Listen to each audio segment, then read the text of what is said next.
All right, so what Microsoft does with the auto scale, on this auto scale you can configure the automatic scale settings for your web role or for your worker role.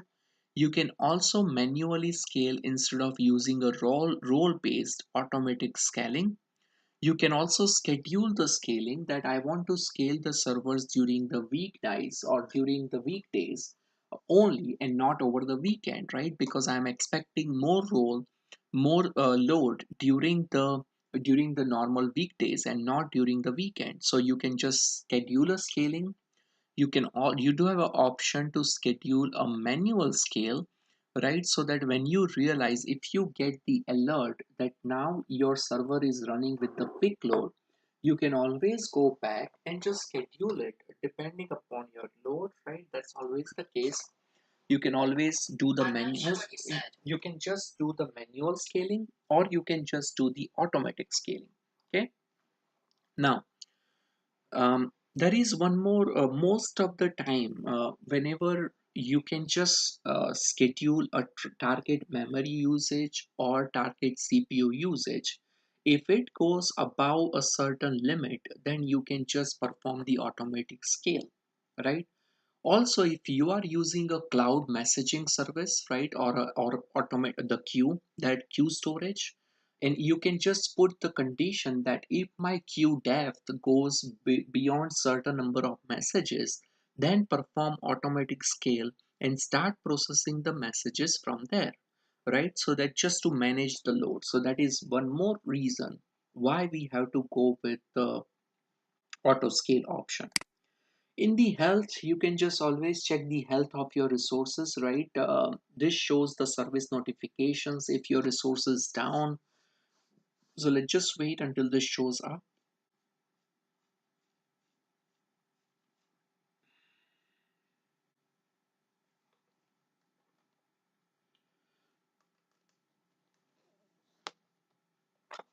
This does take little time, but you can just select the subscription. You can select the category as well as the time range. So if you have created one subscription, whatever resources are created under that subscription will start showing up over here, and it will show you health of all your AWS, or sorry, Azure resources. It will show you everything right over here. Okay. Let's go back to the resource health. If for the individual resources, you can just check it over here as well. That is just right now, as you guys can see, I do not have any resources created in the cloud. That's why this is just showing me as no resources, but you do have a, this is a good option to check the overall health for all your Azure resources, right from this place. Let's go to the next section. Virtual network, right? That is again a very important concept, right? What Microsoft allows is you can stand up your own virtual network, right? It is like they call it as a virtual network that enables you to securely connect Azure resources to each other with virtual network. A virtual network is a representation of your network that is in cloud, right? You do have a way to create the encrypted tunnel with your data center and towards the virtual network that is on the Microsoft data center, right? So you do have a way you can create, you can define the routes, you can define the IP forwarding, you can define the IP addresses range for your Azure resources, right? You can perform the virtual network connectivity. You can decide that my virtual network resources should be able to communicate outside the network or not, how you want to handle the incoming traffic, how you want to handle the outgoing traffic, how you want to perform the routing, how you want to assign the addresses to your resources, whether you want to use IPv4 or IPv6, right? So you can pretty much done all the things with the resource group that you have, right? So for example, let me just show you a sample architecture diagram that's out there, right? So For the virtual network, let's say this is your current on-premises network that is in some city, or maybe in New York, or your company has created. Now, this is on the Microsoft Azure, right? So, what Microsoft Azure does, it will allow you to create a virtual network. It will allow you to create a subnets, as you can see it. It will allow you to create virtual machine inside this particular subnet, right? And then other Azure services are available in this particular subnets. From your data center, you can connect through the internet by creating encrypted tunnel. So all your data that's going to flow to this virtual network is always going to be encrypted from here to here, as well as when traffic goes from here to here, as well as when it goes from here to here, it's going to be completely encrypted. You do have an option to manage the direct connections, right? So that's also a way to use this solution. It supports the VNet connectivity, traffic filtering, route segmentation, connection to the internet, how to connect it to the virtual network. You can set up all these things onto this AWS virtual with the virtual networks, right? So if you just click add, you will see how to add any virtual network, right? You will also see how to you can create the virtual network. You do have an option to create a subnets. You can perform all the rest of the things with this as well. Now let's go to the security center.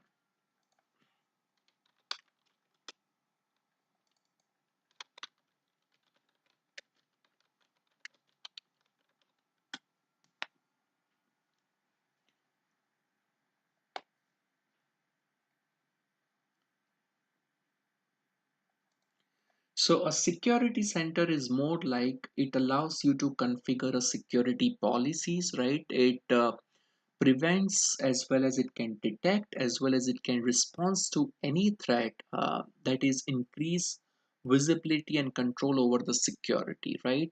So with the Azure Security Center, it will show you a center view of the security state of all your AWS Azure resources, right? You can verify whether everything is secure right now or there are any lags to the security services, right?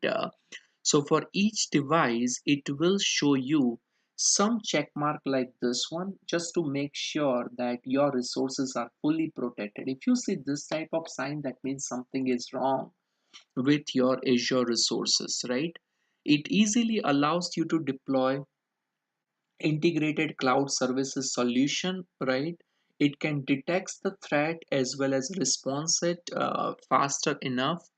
And there are different companies, popular applications that is being integrated with this approach, such as a dip security manager, great horn security platform, checkpoint, and frontinet web applications. So these are all the things that are literally integrated with this, right? It supports the key vault. That means you can safeguard and maintain the controls over your keys, encrypted keys, and all other things, right?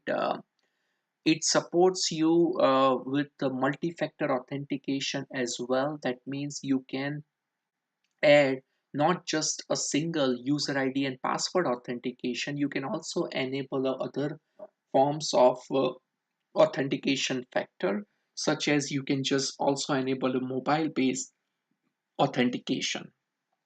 That's another thing, right? Here it's going to show you all the security policies for your resources that you have currently created. Okay, on the recommendation, these are all, it's going to show you what are the recommendation security policy that it is suggesting you. If there are any security threats or any alerts, it will start showing up over here in the security alert section.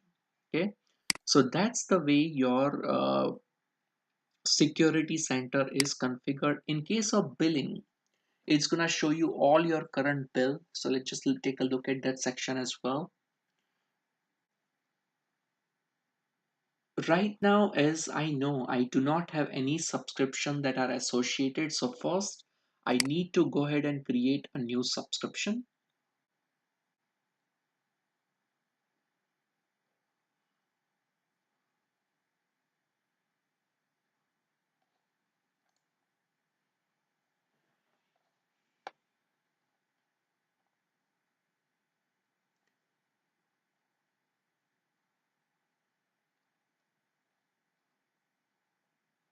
You usually select, these are all the different offers: pay as you go slash dev, Visual Studio Professional, right? Enjoy the monthly credit and lower rates for the MSDN software.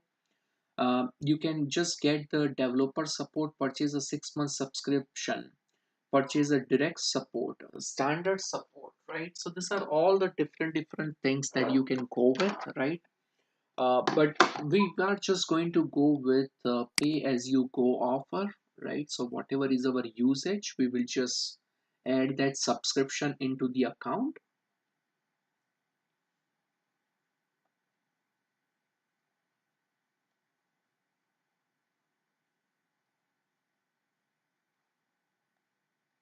You can just depend what option you get here, but if you already created a trial, then you can just go with update my trial to keep existing services or create a new subscription. So you can just keep the upgrade the trial to keep my existing services. You can just select that option.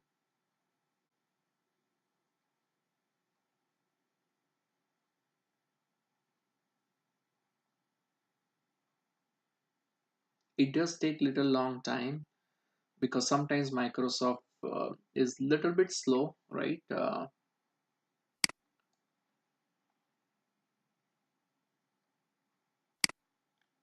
Let's just wait.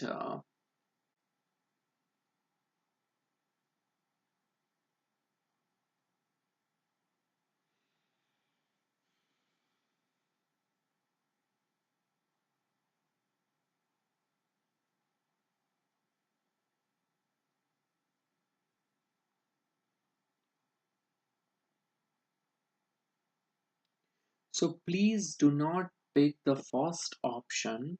Just make sure you enter it as I will decide it later. Otherwise, what will happen? Your trial, once the trial is expired, Microsoft will automatically convert you into a pay subscription, right?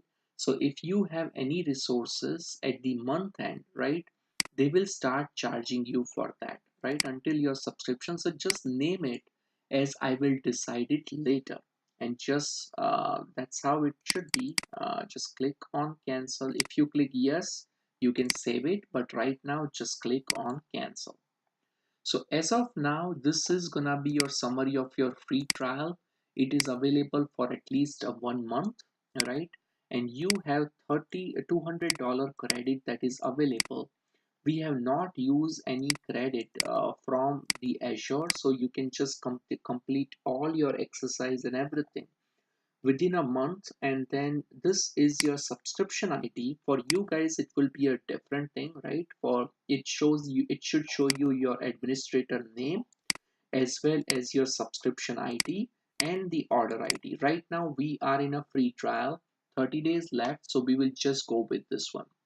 Now you can go to the portal directly. So just click on portal from here. So now your account is fully functioning with the actual subscription, right? So now whatever resources you create, it will be created over here, right? It will allow you, and whenever you click on create resource, you should see that subscription in the drop down. So you will see that right now. Let's just say if you click on compute, if you click on server 2012, right,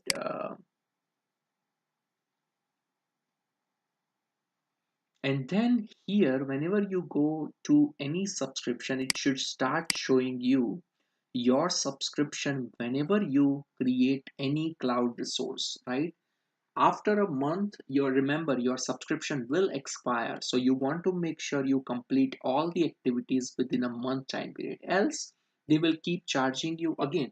There are a lot of other ways you can use, like a free accounts. You can even create a second Hotmail account and just sign up for the free services, right? That's also a possibility. then there are a lot of other ways that you can go with, right? So now let's just take a look at some of the other areas.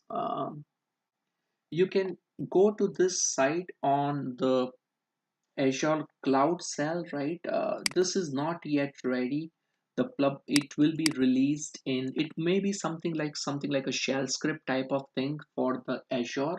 So it will probably be enabled in the late 2017. So you just have to wait for that, right? Now just go and click on this button. So this is the place where it shows the Linux, the Cloud Shell. That's the new concept that Amazon has created, very similar to the CLI concept that AWS has, right? You can also click here to change the setting of your portal, right? You can just go with some of the different themes if you like.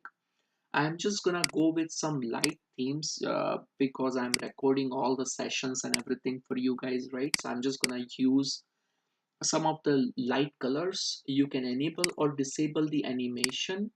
You can enable the command labels. You can just enable or disable it.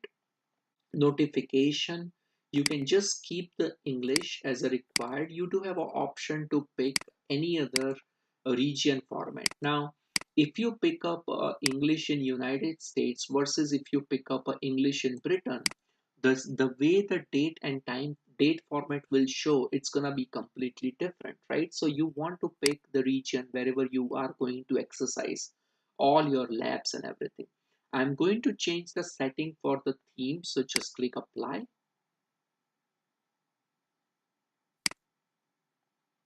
Okay, so now my theme is literally changed. From here you can just provide some feedback, right? If you are satisfied with the services or if you have any issues with the services, you can just satisfy it right over here, right? This is more like a notification thing, right? So it says $200 credit remaining. Subscription free trial has a remaining credit of this. So you can just mark it as yes, I have noticed it, and that way it will start showing you all the notifications there, right? This is about your basic profile. So if you just click on this icon, make sure you guys always sign out from this service, right? And on whenever we create any instances, we are going to pin it to the dashboard so that it shows all your resources over here, so that before you guys sign out, you want to make sure you terminate or delete all your resources from this particular Azure, right? So that you don't get any charges. These are all the, you can just change the password over here. These are all the permissions that you currently have as a free trial. You are the administrator of this account. That's the similar way you should see the message as well, right? So you should be able to perform all the tasks and everything, right? You can just do all the things that Microsoft is going to allow you to do, right? You can submit the idea. You can also view the bill over here, but again, as you know, this is just a free account, so that should not be any bills that is generated for you, right? Also, this shows the pricing model for the Amazon, so for the Azure. It will allow you to calculate how much it's gonna cost for the resource. So let's just do a simple math, right? Just add the item. Let's just do the compute. I want to have a virtual machine. Click on view estimates. Okay, so just close this. I'm going to, there are different data centers that Microsoft has in East US as well as West, North Central US and South Central. They do not have like two data centers. They just have a single data centers in East, West, right? US, Governor, Virginia, Australia. They have it in Central India, South India, and West India. These three places in the India side, right? So that they can serve all the customers from that region. They have it in Japan as well as they have it in West as well. Now let's say I want to take in the east side, I want to have a Windows instance, right? If you click on this standard, this shows you all the details with the one core. check the one core price. It's gonna be with the 0.75, right, GB RAM, 20 GB hard drive. It's gonna be 2 cents per hour, so it's gonna cost you this much amount of money. Okay, now it also shows you the support option. If you say includes, it's a free. For developer, it's a $29. For standard, it is $300. So you can change the different instance size. Now let's say if you want to go with Linux.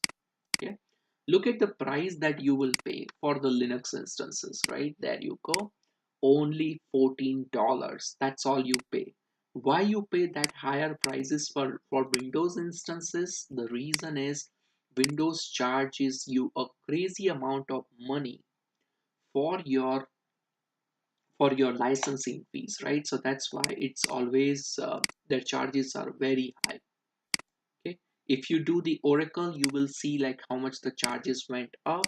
For Linux, for our server, right, look at the charges just with this many settings and 3 virtual CPUs. You do the Windows, again the bill is gonna be same, $44 or something. If you increase your server type, let's say I want to get 16 core CPU, 112 GB RAM and 200 GB hard drive.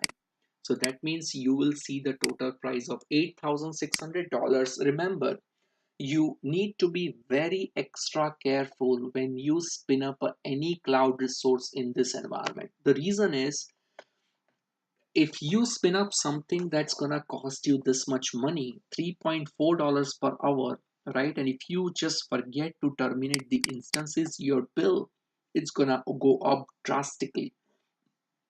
So my recommendation is, whenever, always go back over here, go back to the dashboard and make sure you, whenever we will create any resources, we are always going to pin it to the dashboard, right? So all the resources will start showing up over here. So what will happen, whenever you finish the lab, you will delete it and then complete the lab. Otherwise, you may end up paying this much amount of charges, right? And that's something, uh, your account is safe if you have used the option that I suggested you. Your account would be a secure enough, right? That means you will not get charged with the additional amount, right? So it will be a very less charges for you, so you don't need to worry about it. After $200, they will just disable your access, but again you have to go through all the pain. So instead of that, just don't use any instances. Just try to stick with this, at least one core this type, and make sure you terminate it, right? Remember, if you are just using it for 100 hours, look at the bill, right? It's just $2 per month. So if I want to use, let's say normal computers are usually with the 4 cores, 7 GB RAM, right? One computer, I'm gonna pay like $36 per month. That means it may be even cheaper if you buy a new laptop. It might be a cheaper, right? And you can just use a remote desktop client to connect it to the virtual machines, right? Or Linux, you can use the putty. So depending upon what type of account you have, you can just use that resources. Okay. Now let's just talk about few other things. This is the help and support link. If you are not sure about any other thing, right? If you need some help, you can always put the request, support the request, right? You can look at the MSDN form. So if you go here, it's going to show you all the details about the MSDN form. You can also go to the Azure Stack Overflow, right? That's another website that you can use to search for the issues on the Azure, right? It is usually tagged over here as well. So that will also help you with the support portion. You can also go to the tweet Azure support. You can also tweet it, right? And you can also go to Azure Edge Server fault to take a look at the network infrastructure problem. You can just go to, this is again a Stack Exchange group. You can get a support over here, right? Uh, you do have an option to link a support contract, right? So if you have a contract with Microsoft, you can always link it with the access ID and the contract ID and password, right? This is very important. This shows the health of all your resources under this subscription, and you can even select the type of resource that you want to monitor. Okay, you can go to the service plan as well, right? For east, west, these are all the different data centers that they want to use, right? So let's just log out and log back into this. So what you all should do right now, just type portal.azure.com and just log in and use this account, right? And make sure you just say, oh, okay.